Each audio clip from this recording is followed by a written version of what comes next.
do mundo. E esse sonho está em Daniel 2, aí eu queria ler com vocês aí, Daniel 2, vamos começar lendo só os versos 1 e 2, tá bom? No segundo ano do reinado de Nabucodonosor, teve este um sonho, o seu espírito se perturbou e passou-se-lhe o sono. Então o rei mandou chamar os magos, os encantadores, os feiticeiros, os caldeus, para que declarassem ao rei quais lhe foram os sonhos. Eles vieram e se apresentaram diante do rei. Só até aqui por enquanto. Então o rei Nabucodonosor teve um sonho que ele ficou muito incomodado, era um sonho que o perturbava. E vocês viram que no verso 2 fala no plural, de sonhos, né? Então o que a gente entende? Entende que Nabucodonosor estava tendo um mesmo sonho várias noites seguidas e que ele não conseguia se lembrar desse sonho. Não sei se já aconteceu com você de ter um mesmo sonho repetido algumas vezes, tá? Algumas pessoas já tiveram essa experiência. E o que é mais comum é você sonhar com alguma coisa e não lembrar, né? Os especialistas dizem que toda noite a gente sonha, né? Só que nem todo dia você acorda lembrando que você sonhou, então a gente realmente esquece, é algo comum. Só que, por que isso deixou Nabucodonosor muito preocupado? Porque os sonhos, eles tinham um simbolismo na cultura babilônica, tá? Que simbolismo era isso? Toda vez que alguém sonhava, era um sinal de que os deuses estavam mandando uma mensagem para esse rei, ou para essa pessoa. Então alguém recebeu um sonho, opa, os deuses estão se comunicando comigo, tá? E a gente não precisa ir longe, né? Hoje em dia também, quando você fala com alguma coisa, o pessoal fala, por exemplo, pegar o exemplo do Humberto da família aqui de dentista, sonhou com dente, aí o pessoal falava, é morte, alguém da tua família vai morrer, entendeu? Então, tem muito disso hoje, né? A gente sabe que esse é apenas um simbolismo, uma cultura popular, e antigamente isso era muito vinculado, o pessoal aceitava isso realmente como uma mensagem dos deuses. Só que, quando alguém tinha um sonho e não se lembrava, aí era terrível, porque era sinal de que os deuses estão tentando se comunicar com você, mas você está agindo de uma forma tão em desagrado com a vontade dos deuses, que você não está conseguindo se lembrar dessa mensagem. Então era um mau presságio. E quando aconteceu isso com Nabucodonosor, ele já sabia, tem alguma coisa errada aqui, né? Eu preciso saber o que eu sonhei, porque não vai dar bom para mim.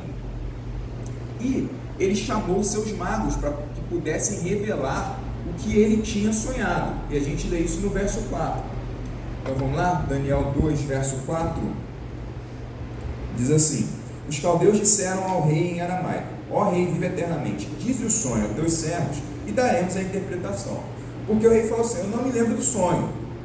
Vocês são os magos, vocês são muito bem pagos, tá? E abrindo parênteses, quando a gente fala mago, tá? No Oriente Médio, essa palavra, ela significa sábio, tá? Ou conselheiro. Então, toda vez que tem o nome mago, não é o mago aí dos filmes de herói, tudo, Doutor Destino, nada disso. Eram sábios, conselheiros, tá bom? Então, eram conselheiros. Eles usavam feitiçarias? Usavam, porque fazia parte da cultura da época. Mas, basicamente, a palavra mago era sábio. Daniel e seus amigos também eram magos do rei Nabucodonosor, tá? Então, ele chamou ali seus magos e falou: olha, vocês precisam me contar o sonho e qual que é a interpretação dele. Da interpretação de sonho, eles estavam muito acostumados, porque eles viviam fazendo isso. Eles tinham, igual da mesma forma que eu dei o exemplo aqui do sonho com dente, significa morte, eles tinham lá uma tabelinha, sonhou com isso, significa isso, assim, assado. Eles faziam suas previsões lá, eles tinham os seus encantamentos, as formas que eles davam significado para tudo que a pessoa sonhasse. Só que qual que era a dificuldade? O rei não sabia do sonho. Então, como que eles iam dar a interpretação de algo que eles não tinham uma base, tá? E eles foram colocados numa encruzilhada porque o rei Nabucodonosor, e vocês percebem pelos relatos que ele era um tirano megalomaníaco, né? Ele tomava umas decisões assim, é isso e pronto, acabou. Da mesma forma, falou: se vocês derem qual que é o meu sonho e a interpretação dele, vocês vão ser muito bem pagos, vão receber prêmios, tal. Agora, se vocês não me derem, vai todo mundo morrer, todos os sábios dele. E aí, esse assunto correu toda a corte, né? E por fim, os sábios, eles vão e até falam, lá no verso 11, se eu não me engano, só puxar aqui, eu queria puxar aqui do verso 8, tá? Tornou o rei e disse: bem percebo que quereis ganhar tempo, porque vedes que o que eu disse está resolvido. Ou seja, ele não ia mudar de ideia. Grava esse verso aqui, a gente vai voltar um pouquinho mais na frente, tá? O rei disse que eles estavam querendo ganhar tempo, tá? Aí avançando agora, verso 11, a resposta dos magos. A coisa que o rei exige é difícil e ninguém há que a possa revelar diante do rei, senão os deuses, e estes não moram com os homens. Então eles falaram, o que você está pedindo é impossível, só mesmo os deuses que te deram essa visão podem revelar o que foi, e nenhum rei no mundo pediu isso para algum de seus servos. Então, saiu o decreto de morte, como a gente pode ver nos versos 12 e 13, que o rei muito se irou, enfureceu e ordenou que matassem a todos os sábios da Babilônia. Saiu o decreto, segundo o qual deviam ser mortos os sábios, e buscaram a Daniel e seus companheiros para que fossem mortos. Então veja, Daniel e seus companheiros, por mais que não estivessem na corte do rei lá no começo, a sentença era para todo mundo. Então eles também deveriam morrer, segundo esse decreto, porque era para ir todos os sábios do rei que eles deveriam morrer. Só que o que acontece, e aqui vem um ponto muito interessante. Daniel, quando ele soube disso, ele falou, eu gostaria de ter com o rei. E ele teve uma audiência ali com o rei. Depois vocês deem uma lida no capítulo 2 inteiro de Daniel, é muito interessante, tá? Aqui a gente não vai ler por questões de tempo, a gente vai passar só por alguns versos, mas depois em casa vocês dêem uma lida, vocês vão perceber que Daniel foi ter com o rei e ele pediu tempo, falou, me dá tempo que eu vou trazer para você o sonho e a interpretação. E o rei concedeu. Aqui vem o segundo ponto. Por quê? Vocês viram, a gente leu lá no verso 8, que o rei percebeu que os magos estavam tentando ganhar o quê? Tempo. Só que quando Daniel foi lá e pediu tempo, o rei concedeu. Qual que era a diferença? Imagino eu que o rei se lembrou de Daniel e falou, olha, esse Daniel aí, há um tempo atrás, ele se provou 10 vezes mais inteligente do que os demais. Então eu vou conceder o tempo que ele está me pedindo. Pareceu ao rei razoável. E aqui vem a segunda lição para a gente, tá? Será que a gente se destaca, seja na escola, no nosso trabalho, no ambiente onde a gente vive, nas nossas relações, de tal modo que a gente consegue angariar dos nossos superiores alguns pedidos que os nossos colegas na mesma posição não conseguem? Porque se a gente consegue coisas que os outros não conseguem, isso é uma prova de que Deus está ao nosso lado, e não apenas isso, mas também é uma prova de que as outras pessoas reconhecem que você opera algo diferente, opera algo especial. O rei concedeu, Daniel chamou seus amigos e falou, olha, vamos orar, porque se Deus não nos trouxer essa revelação, nós vamos morrer, então vamos pedir misericórdia. Os 4 oraram, e naquela noite Deus concedeu a Daniel a mesma visão que deu ao rei, e não apenas a visão, mas também a interpretação. No dia seguinte, Daniel e seus amigos oraram, se alegraram, louvaram a Deus. Terceira lição aqui para a gente hoje. Daniel e seus amigos todos oraram, mas quem que teve a visão? Daniel. Só Daniel, né? Só Daniel que foi abençoado em receber essa visão profética. Qual que é a terceira lição? Será que eu hoje me alegro quando o irmão do meu lado recebe uma bênção? Ou será que eu fico com inveja dele? Porque Daniel foi o abençoado que recebeu aquela visão, mas os seus amigos se alegraram com ele, eles ficaram felizes porque Deus tinha trazido aquela visão a ele. Será que a gente se alegra quando o irmão do nosso lado, às vezes está todo mundo orando por emprego, você está ali 10 anos desempregado, aí um irmão acabou de ficar desempregado, está todo mundo orando por emprego, aí aquele irmão que acabou de ficar desempregado, na mesma semana arrumou outro emprego, você continua 10 anos e uma semana desempregado. Será que você se alegra porque aquele seu irmão arrumou emprego, ou você fica chateado e com inveja? Poxa, podia ser eu, né? Eu estou 10 anos, né? Ele acabou de ficar desempregado, ainda recebe seguro-desemprego. Será que eu me alegro com a bênção que cai do meu lado? Isso é para a gente poder refletir, tá? E agora, Daniel 2,19, a gente vê que Daniel bendisse o Deus do céu. Em Daniel 2, dos versos 36 a 45, tem o sonho e a revelação dele, que a gente vai ler agora todo mundo junto, tá?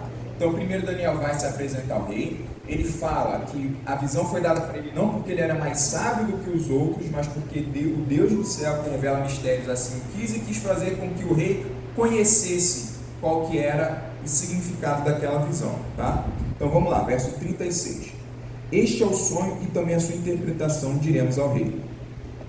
Tu é o rei, rei de reis, a quem o Deus do céu conferiu o reino, o poder, a força e a glória. Pausa aqui, só para eu ver se vocês se lembram da história de Daniel 2. Com o que o rei sonhou? Com uma estátua, né? E como que era essa estátua? ela tinha uns metais diferentes, né? A cabeça era de um jeito, né? Cada parte da estátua era representada por um metal. E aí o que acontecia com essa estátua no final? Veio uma pedra e quebrava o pé. Veio uma pedra, acertou onde essa pedra? No pé. Nos pés da estátua, e ela, né? Caiu. E ela se destruiu. Essa pedra se estabeleceu ali e formou uma grande montanha. Foi esse o sonho do rei. Nos versos anteriores, que nós não vamos ler aqui, Daniel conta isso, tá? E eu fico imaginando o rei assim sentado no trono. Aí está Daniel contando. Aí o rei assim: não foi isso, foi uma estátua. Olha, essa estátua tinha cabeça de ouro, peitos de prata. Nossa, foi isso mesmo, agora eu consigo me lembrar. E o rei validando tudo o que Daniel falava. E eu imagino toda a corte estava presente ali, ficando surpreso, falando: caramba, como que ele está adivinhando que o rei sonhou? E pelo fato do rei estar sempre ali confirmando, foi isso mesmo. Estou lembrando, agora estou me lembrando, você está falando, estou me lembrando, é isso mesmo. Então foi esse o sonho. E agora ele vai dando o significado, tá? Tu, ó rei de reis, a quem Deus do céu conferiu o reino, o poder, a força e a glória. Verso 38. A cujas mãos foram entregues os filhos dos homens, onde quer que eles habitem, os animais do campo e as aves do céu, para que dominassem sobre todos eles. Tu és a cabeça de ouro. Então aqui já está dando significado. A cabeça de ouro é você, Nabucodonosor, rei da Babilônia. Depois de ti se levantará outro reino, inferior ao teu, e um terceiro reino de bronze, o qual terá domínio sobre toda a terra. O quarto reino será forte como ferro, pois o ferro a tudo que quebra e esmiuça, como o ferro quebra todas as coisas, assim ele também fará em pedaços e esmiuçará. Quanto ao que viste de pés e dos artelhos, em parte de barro de oleiro e em parte de ferro, será esse um reino dividido. Contudo, haverá nele alguma coisa da firmeza do ferro, pois que viste o ferro misturado com o barro de lodo. Como os artelhos dos pés eram em parte de ferro e em parte de barro, assim por uma grande parte o reino será forte, mas por outra será frágil. Quanto ao que viste do ferro misturado com o barro de lodo, misturar-se-ão mediante casamento, mas não se ligarão um ao outro, assim como o ferro não se mistura com o barro. Mas nos dias destes reis, o Deus do céu suscitará um reino que não será jamais destruído. Este reino não passará a outro povo, esmiuçará e consumirá todos estes reinos, mas ele mesmo subsistirá para sempre. Como viste que do monte foi cortada uma pedra sem auxílio de mãos, e ela esmiuçou o ferro, o bronze, o barro, a prata e o ouro, o grande Deus fez saber ao rei que há de ser futuramente. Certo é o sonho e fiel a sua interpretação. Então imagina assim, quando Daniel termina de dar a interpretação do rei, ele estava assim, ó, de boca aberta, e toda a corte também. Ele ficou espantado, porque Daniel conseguiu não apenas dar o sonho, mas decifrar o sonho. Então aqui a gente já entendeu que está na visão, está na interpretação, cada metal da estátua representava um reino, representava um governante, um poder que haveria de vir. Essa profecia aqui, que a gente está estudando hoje de manhã, ela é uma das mais simples que tem na Bíblia, tá? E ela é o ponto de partida para todas as outras profecias escatológicas que nós temos. Profecias escatológicas são profecias dos finais dos tempos. Então, se a gente, quanto cristãos, quanto adventistas do sétimo dia, não nos propusermos a entender o que significa a profecia mais simples, vai ficar muito mais difícil da gente conseguir entender as demais, tá? Só pedir ajuda aqui para poder avançar para mim, que eu acho que ele não está indo.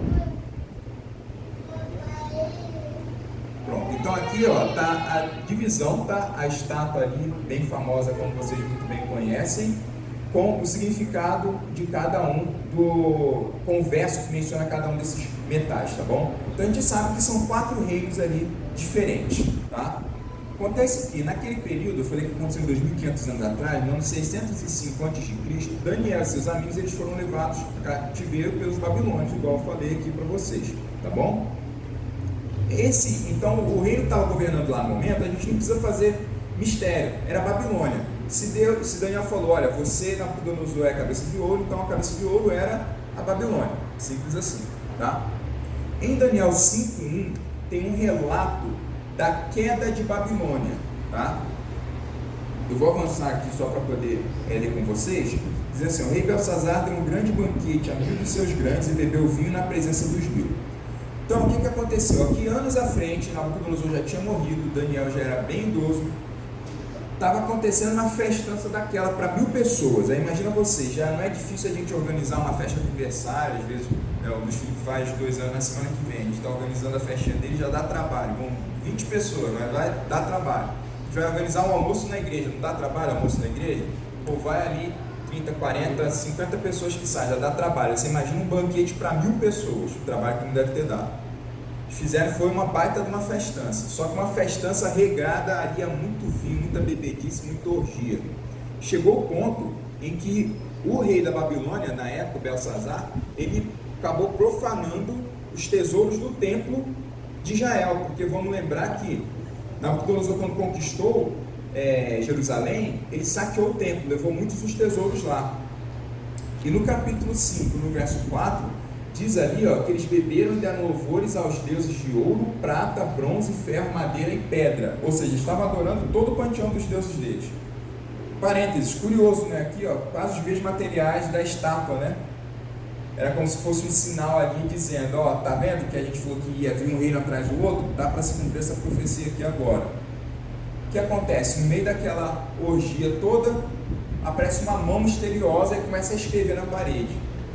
E aí, como eram 1000 pessoas, era muita gente. Então imagina um perguntando para o outro, nossa, apareceu uma mão, eu estou bêbado ou você viu também? Não, também viu, apareceu uma mão.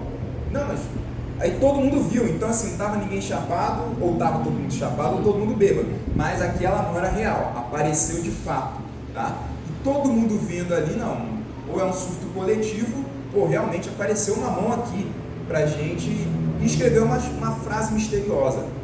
O que escreveu foi isso ali, Mene, Mene, Tekel, Parsim, ou Farsim, depende da tradução da Bíblia de vocês, ou Pérez, né?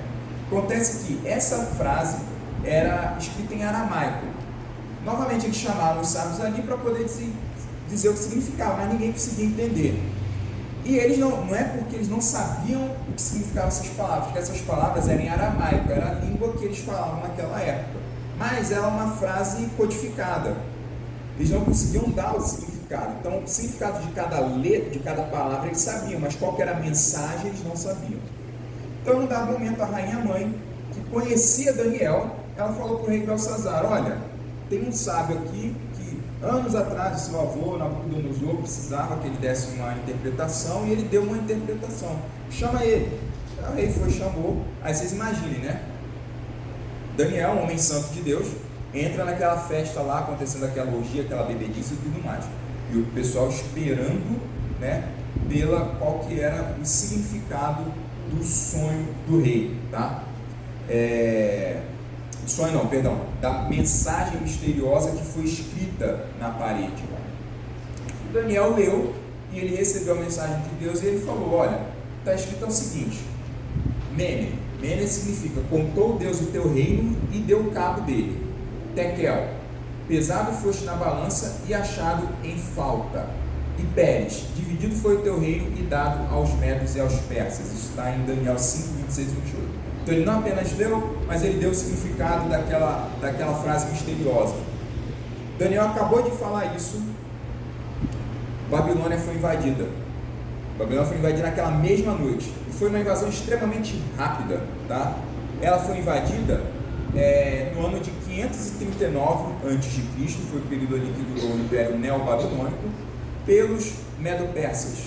Em 13 de outubro de 539 a.C., mais precisamente, foi o dia em que Babilônia foi invadida. E foi uma tomada muito rápida. Esse relato vocês conseguem encontrar na própria Bíblia, e arqueologicamente há o livro de Ciro que conta essa história e que comprova o que está na Bíblia. Como que aconteceu essa invasão da Babilônia? Eu falei para vocês que naquela noite tinham 1000 pessoas numa festa, né? Eram 1000 dos principais, né, dos mais importantes lá da Babilônia. Acontece que a Medo-Pérsia estava fazendo um cerco na Babilônia e eles estavam usando uma estratégia muito interessante, que era o desvio do curso do rio Eufrates. Babilônia era uma cidade que ela ficava realmente em cima, passava o rio Eufrates por baixo da cidade de Babilônia. Então ele passava ali como forma de abastecimento da cidade. Toda a água potável da cidade vinha do rio Eufrates, então passava por debaixo da cidade. E o que o Império Medo-Persa fez? Eles desviaram o curso. Então a água começou a baixar. naquela noite a água estava tão baixa que foi possível o exército medo-persa entrar por debaixo da cidade da Babilônia. Eles saíram lá no meio. Quando os babilônios deram por si, a cidade já estava toda tomada. Então foi assim que aconteceu a invasão de Babilônia, numa única noite. E a partir dali eles perderam o seu prestígio. A cidade continua existindo, mas ela não era mais o grande império da época. Se tornou agora a Medo-Pérsia, tá? Que durou dos anos 539 a 331. Importante a gente frisar, tá, que quando a gente fala desses impérios de poder, e na Bíblia, apesar de mencionar assim, que vai governar todo mundo, a gente precisa ter em perspectiva que era um mundo conhecido na época, ou aquela região. Eles não tinham uma visão de mundo como nós temos hoje. Eles não conheciam, por exemplo, as Américas, tá? Porque senão você fala, Felipe, mas teve ali o Império Inca, né, que era muito importante, teve o Império Japonês e tudo mais, mas naquela época, para aquele mundo conhecido ali, para a visão que eles tinham de mundo, era o poder que dominava todo o Oriente Médio. Então, todos os reinos que nós formos falar aqui eram reinos de prevalecência no Oriente Médio, e mais precisamente que dominavam o povo de Israel, que conquistaram Jerusalém, tá bom? Só para a gente colocar isso em perspectiva. E da mesma forma como havia sido profetizado que Nabucodonosor ia conquistar e era servo de Deus, o profeta Isaías já havia mencionado centenas de anos antes que uma pessoa chamada Ciro seria enviado por ele para poder iniciar o processo de libertação do povo de Israel do cativeiro. Olha só que quão impactante é isso, né? E depois vocês vão perceber que Daniel se tornou amigo do rei Ciro, né? Uma história que está um pouquinho mais lá para frente, a gente não vai contar hoje. Então esse Império Medo-Persa, ele dominou no período de 539 a 331, também com um representante de Deus, com Ciro. Acontece que esse império, que é representado ali pelo peitoral e pelos braços, né, de prata, ele não ia durar para sempre. Ele foi sucedido por um outro. Ele foi sucedido, né, pelo Império de Bronze, que ele acompanhava ali o ventre e o quadril da estátua. E esse império, ele era representado pelo Império Grego-Macedônico, que foi naquele ano de 331 a.C., ele tinha como seu grande representante Alexandre o Grande, extremamente famoso, tá? E ele dominou todo mundo conhecido ali em um tempo muito curto. Ele foi extremamente rápido. Mas da mesma forma como ele atingiu o seu apogeu, ele também morreu. De forma assim misteriosa, ele morreu jovem, se não me engano, com cerca de 30 anos, né? E ele tinha conquistado todo mundo conhecido, partindo da Europa, ali na Grécia, chegando até a Índia. Ele morreu, o seu reino foi dividido entre os seus generais, e eles ficaram responsáveis cada um por um pedacinho. Mas ainda assim, fazia parte do grande império helenístico, que o pessoal chama, né? O império onde teve a influência grega. Essa influência grega que nós temos até hoje. Muitas das palavras que nós falamos têm origem grega, né? Alguns costumes também, a matemática que nós temos também tem referência grega, a filosofia. Então, essa questão do grego, né, ela entrou muito em nós até os dias de hoje. A palavra igreja, né, vem do grego, de eclésia, né? Então a gente tem várias palavras hoje em dia que nós falamos que ela tem origem dos gregos. Esse império não durou para sempre, porque logo depois dele, a partir do ano 168 a.C., o império que dominaria o mundo conhecido naquela época seria o Império Romano. Da mesma forma que compara que o ferro ele é poderoso para poder destruir, né, esse império também foi poderoso para causar grandes destruições. Ele foi um império muito grande em termos de extensão territorial, mas também muito famoso pela forma, né, de domínio, usando a tortura, né, em muitos casos. Eles eram bem cruéis. Tanto é que nós vamos lembrar que foi no período desse império que nasceu Jesus. Jesus viveu durante o período do Império Romano, que foi de 168 a.C. até o ano de 476 depois de Cristo, ou o ano Domini, como o pessoal chama, né? Só que, agora a perguntinha para vocês. A gente falou da cabeça de ouro, do peito e dos braços de prata, do quadril de bronze e das pernas de ferro, que é Roma.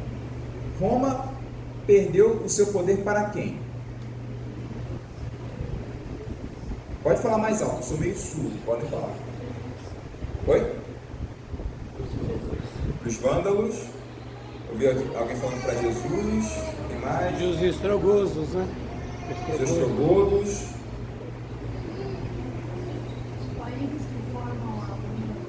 Os países que formam a União Europeia. Bem, tá? Cada um foi falando um pedacinho aqui e tá certo. Mas entendam que, assim, cada um falou um país, né? Não teve um império, não teve um reino que veio suplantar igual a gente estava seguindo. A gente estava seguindo, ó, é um, passou o outro, passou o outro. Acontece que quando chegou nos pés da estátua, ele dividiu.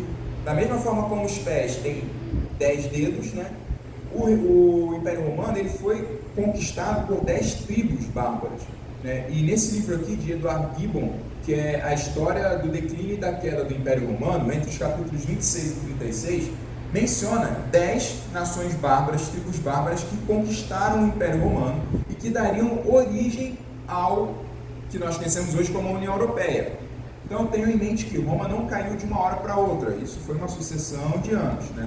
Nesse próximo slide aqui, está um pouquinho pequeno, mas eu vou falando para vocês, tem todas as tribos, né? Então tem a descrição do lado de cada ano, que uma foi dominando parte do Império Romano, e qual o reino que elas originaram depois. Então nós temos os alamanos, que surgiu a Alemanha, temos os francos, de onde surgiu a França, os burgundos, de onde surgiu a Suíça, os suevos, de onde surgiu Portugal, visigodos, que surgiu a Espanha, saxões, que surgiu a Inglaterra, lombardos, que surgiu a Itália, e temos os érulos, os vândalos e os ostrogodos, que foram extintos, acabaram não originando nenhuma nação que nós temos hoje. Inclusive eles são foco de uma outra profecia que tem na Bíblia também, mas que não é o foco da nossa pregação de hoje, tá? Mas tenham em mente que, em um dado momento, 3 reinos precisavam sair para que um tomasse conta lá, tá? É só isso que eu posso dizer aqui hoje. Isso é tema para outra mensagem. Então, essas 10 tribos foram as que ajudaram a ter o declínio do Império Romano. Mas entendam que, por mais que o Império Romano tenha caído, ainda existia certa influência do Império Romano nelas, seja nos costumes, seja na religião. A gente vai lembrar que no período da Idade Média, né, toda a Europa era cristã, então manteve-se a questão do Império Romano dominando de certa forma. E vai acontecer que nos dias desses reis, tá? Como está ali no verso 45, nos dias destes reis, ou seja, no dia de qual rei? Da Babilônia, da Medo-Pérsia? Não, no dia dos reis, que estão representados pelo templo do pé da estátua, viria o reino de Deus, um reino que seria estabelecido sem auxílio de mãos humanas. Então, vamos parar agora para poder prestar bastante atenção nisso. A gente está prestes de vivenciar o momento mais importante da história mundial. Aqui no Sonho de Nabucodonosor foi representado cada parte do período da história, que brevemente a gente precisou aqui passar para vocês, tá? Mas no tempo dos pés da estátua, lá embaixo, tá? Onde nós estamos vivendo, porque nós estamos vivendo no tempo do pé da estátua. Não tem ninguém aqui vivendo há 2000 anos atrás, está todo mundo aqui nos pés da estátua. Estamos todos vivendo nesse tempo. Acontece que é o tempo em que está para vir a pedra que vai destruir todos esses reinos. Tenho em mente que a gente está vivendo o momento mais importante. Nabucodonosor sonhou com isso lá atrás. Eu imagino Daniel, quando ele teve a oportunidade de viver a transição entre o governo de Babilônia para a Medo-Pérsia, ele deve ter sentido emoção, ele deve ter falado, caramba, eu estou vendo aqui, tem uma passagem de tempo, né? Deus me deu o privilégio de conseguir vivenciar aqui a passagem, vivenciar um período histórico profético aqui, da cabeça de ouro indo para os peitos e os braços de prata. Ele deve ter sentido essa emoção. E todas as pessoas que estudaram essa profecia, a partir do momento em que eles percebiam o momento da história que estavam vivendo, eu imagino que eles sentiam essa emoção. E eu acredito que a gente também tem que viver essa emoção, porque a gente está no período dos pés da estátua. Já tem muito tempo, muitos anos, que esse Império Romano ele foi dividido. Então a gente está na iminência do próximo passo. Qual que é o próximo passo? É a volta de Jesus. É esse reino representado pela pedra cortada, sem auxílio de mãos, atingir os pés da estátua, vir aqui na terra e estabelecer uma grande montanha, estabelecer um novo reino. A gente fica preocupado com tantas coisas hoje em dia, né? Com o que a gente vai vestir, o que vai comer, onde vai morar, qual vai ser a próxima série que eu vou maratonar, mas a gente não se preocupa com a volta de Jesus, que é o evento mais importante. Às vezes a gente não fala disso, a gente não pensa nisso, e se nós nos dizemos como cristãos, alguém que ama Jesus, nós devíamos estar ansiosos por nos encontrarmos com Ele. Nós devíamos estar aqui ansiosos para o momento mais importante do mundo. A gente precisa parar para refletir sobre isso. A gente tem que vivenciar a esperança da volta de Jesus todo santo dia. Para a gente que é adventista do sétimo dia, que carrega isso no nome da nossa igreja, aguardando o advento de Jesus, mais ainda, a gente tem que estar com isso em mente. Jesus está voltando, eu preciso me preparar. Amém. Queria convidar o Flávio, ele vai cantar agora uma última música. E enquanto o Flávio canta, eu gostaria que vocês colocassem em mente essa imagem do telão que está sendo representada aí, tá? Que vocês tenham a esperança de que um dia Jesus vai voltar e que você faça um concerto com Deus. Coloque como propósito de que você vai se preparar para encontrar com Ele. Eu não sei quando Jesus vai voltar. Se vai ser em questão de meses, anos ou de décadas. Não sei. Mas uma certeza eu tenho. Jesus vai voltar no período da minha vida. Seja se eu estiver vivo ou se eu falecer. Eu vou ter o tempo de uma vida para aceitar a Jesus. Seja você já batizado ou não, enquanto o Flávio cantar aqui, feche os seus olhos, medita na letra da música e coloque como propósito se entregar a Jesus. Eu vou estar orando por você.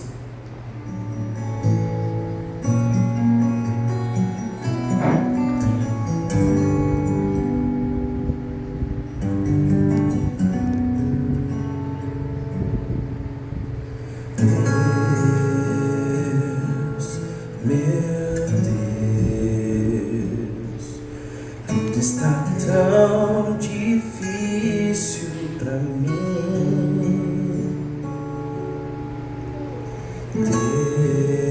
Deus, meu Deus. Muitos me perguntam onde tu estás, dentro de mim, minha alma se abate.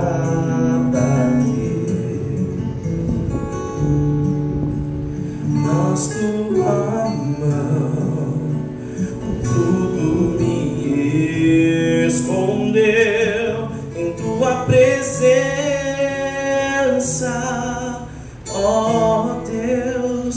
Quando eu chorar, vou me lembrar que até aqui tua mão me sustentou. Digo a minha alma, espera em Deus, pois ainda o louvarei, eu louvarei.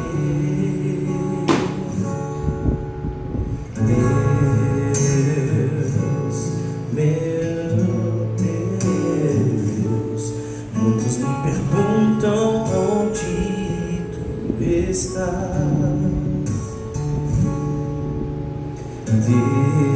Deus, meu Deus. Muitos me perguntam onde tu estás, dentro de mim, minha alma se abateu. Mas tua mão com tudo me respondeu em tua presença, ó Deus. Quando eu chorar, vou me lembrar que até aqui tua mão me sustentou. Digo a minha alma, espera em Deus, pois ainda o louvarei, eu o louvarei. Quando eu chorar, vou me lembrar que até aqui tua mão me sustentou. Digo a minha alma, espera em Deus, pois ainda o louvarei, eu o louvarei.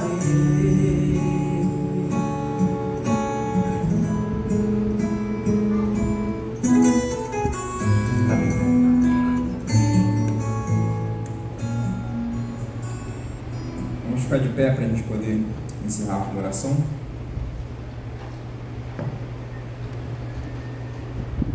Senhor nosso Deus Altíssimo, nós hoje de manhã podemos ver que o Senhor domina, controla toda a história. Que o Senhor Deus tem este mundo nas tuas mãos.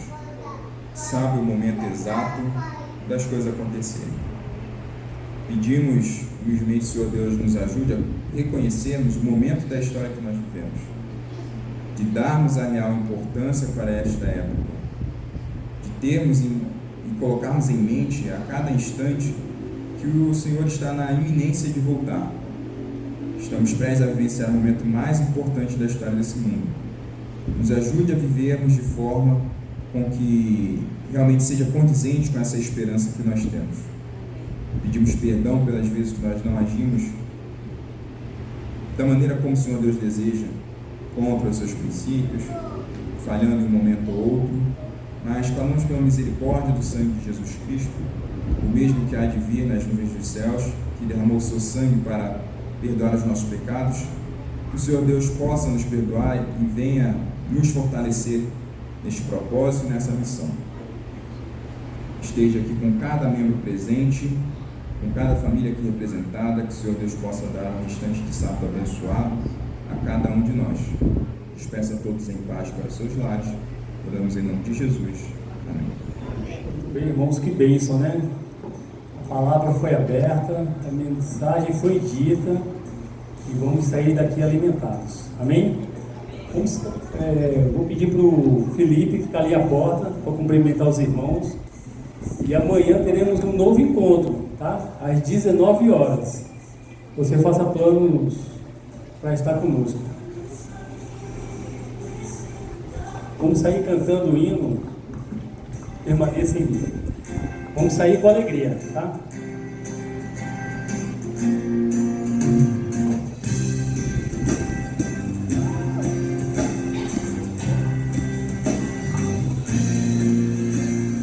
Venha, Senhor, em mim habitar, os queres ter poder. Quando eu sair deste lugar, que Jesus permaneça em mim. Permaneça em mim. Permaneça em mim.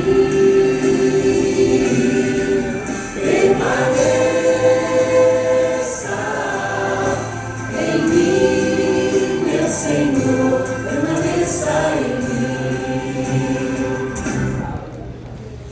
Venha, Senhor, em mim habitar, pois quero ser templo teu. Quando eu sair deste lugar, que Jesus permaneça